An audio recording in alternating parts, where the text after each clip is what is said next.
and let's talk about Ty Simpson. And I mentioned it off the top a little bit. South Carolina game was close until the end. Lenore Sellers had a strip sack, I believe, that set up the game-winning score, or at least allowed Alabama to hold on to the lead. They won 29-22.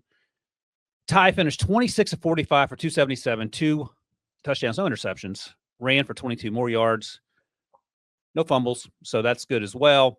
This was his most inconsistent performance, Ran, and I've talked in the past about that Notre Dame game where Caleb went to Notre Dame in the first half through 3 interceptions, and everyone's like, oh, the sky is falling. And he came back in the second half and played better, and actually felt a little bit better about Caleb because he had experienced some adversity. This wasn't this level of adversity for Ty, in part because he just kept making plays.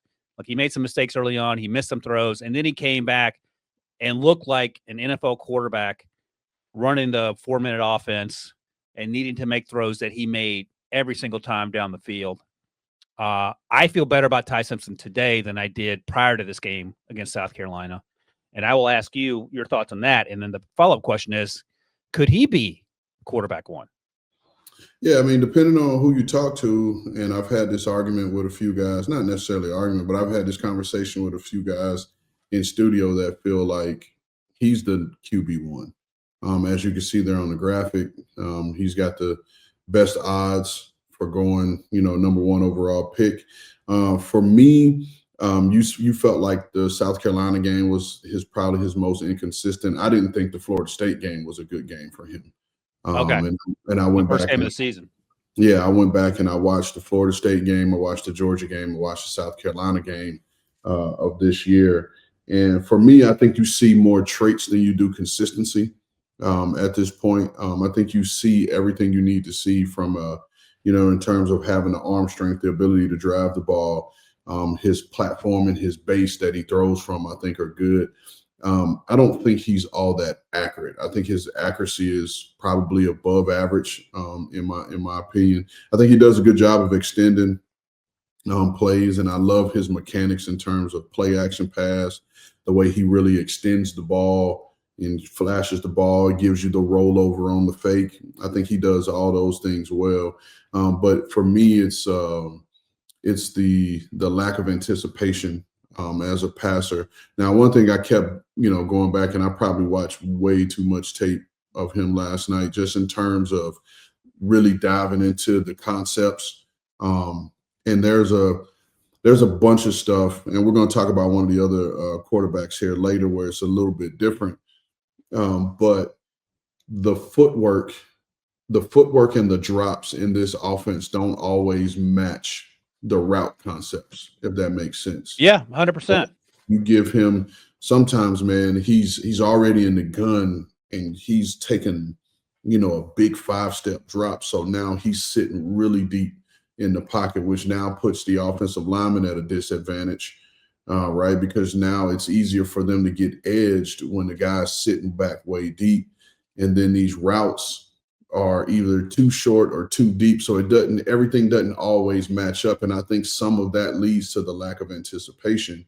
Hey, I don't want to interrupt you, but let me ask you this. So when you talk to Ty Simpson at the Combine or the Senior Bowl or wherever you talk to him, you bring him in for a 30 visit, and he says that's the offense, that's the way Ryan Grubbs, the OC, wants to do it. Do you believe him? Is that a situation where you want him to take responsibility? Because I know, talking to Rick about this in the past, you want your franchise guys to take ownership of everything. But if Ryan Grubbs say take a 5-step drop on a route concept that requires 3 and out, what should he say?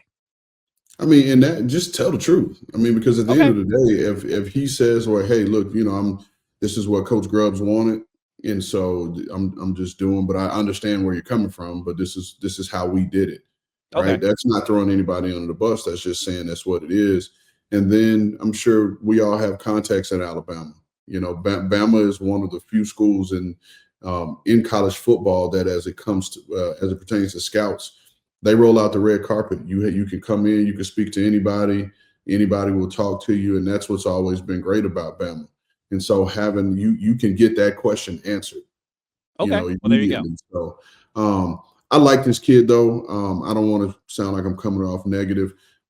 I do like him. I think if he came out right now, for me, as I work through these quarterbacks, continue to work through these quarterbacks, he would be QB 2 or 3 for me right now. Yep. Personally, I would like to see him go back to school. I would like to see him go back to school, get another year of consistency, because this is his first year as a starter. And we've seen how in recent years how this movie ends when guys come into the league, they're drafted really high for being 1-year starter. There are flashes of his game that he reminds me of Drew Brees with a stronger arm, where I can see that, and a lot of that is the measurables, just his ability to know where to go with the football, his ability to pull the ball down and take the green grass that's ahead of him as a runner. I like his competitive nature, and like you said, just his ability to play through situations and not be rattled. I like that, but maybe I just like Fernando Mendoza a little too much. I just think what I've seen out of him is just been really impressive. So for me right now, I will have Ty Simpson at QB2 or QB3. Yeah, look, man, Fernando's played a lot more ball. He's played under duress consistently at Cal. This year's been obviously a little better for him. He's got some dudes to throw to. He is as composed in the pocket as any quarterback in this class. And, he's bigger. You could argue he has a bigger arm. Ty has a pretty good arm. Whatever. They can both make all the throws. And you could argue he's a little bit more accurate. I mean, yeah, those are the conversations you're having. Those are rich people problem conversations. Because you're again, not to go back to the 2020 club, but at least you have options, and they're good options. My comp for Ty, and you'll probably hate this. I may have said it before, but I said it on Twitter, and people absolutely hated it.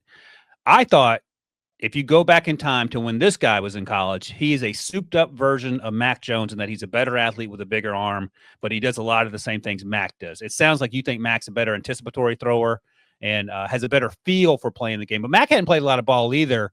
He played 4 or 5 games a year before because Tua got hurt with the hip, and then he started his final year where I think they won the national title. Yeah, I think this guy, like I said, is a much better mover than Mac. I think his arm is stronger than Mac's. I do think that Mac was a better anticipatory passer. I thought Mac was more accurate to this point than Ty Simpson. So he also had 3 first-round picks he was throwing to. Yeah, and that was the beauty of it, right? Like Mac played point guard for Alabama. Yeah, he did. That's right. He didn't try to do too much. He played point guard. Oh, that was the other thing too with this guy. I'm glad you said that with those weapons. My biggest issue with Ty Simpson was his deep ball accuracy. Okay. And in those 3 games that I viewed, I could have missed one, but I did not see him connect on any deep shot that they took downfield. And the one that they could have connected on was in the Georgia game, and Ryan Williams just flat out dropped it. Right. But everything else was either he put way too much air under it that allowed the DB to recover, or it was thrown just short where the receiver had a step but then had to come back, and put it in a jump ball situation. So I didn't see the accuracy downfield. It wasn't an arm strength issue. It wasn't that he couldn't get the ball down there, but it was just being able to connect with the receiver, and I didn't see that in those 3 games I watched. Yeah, no, that's a good point. Ryan Williams has struggled with drops this year, and I'm sure he's frustrated. It's frustrating to watch because he's such a good player. And then have Jeremy Bernard, who we haven't talked about yet, but we'll talk about, the other wide receiver, who has a chance to be a top 70, top 75 pick, and we'll get to him sooner rather than later. But that is certainly worth noting.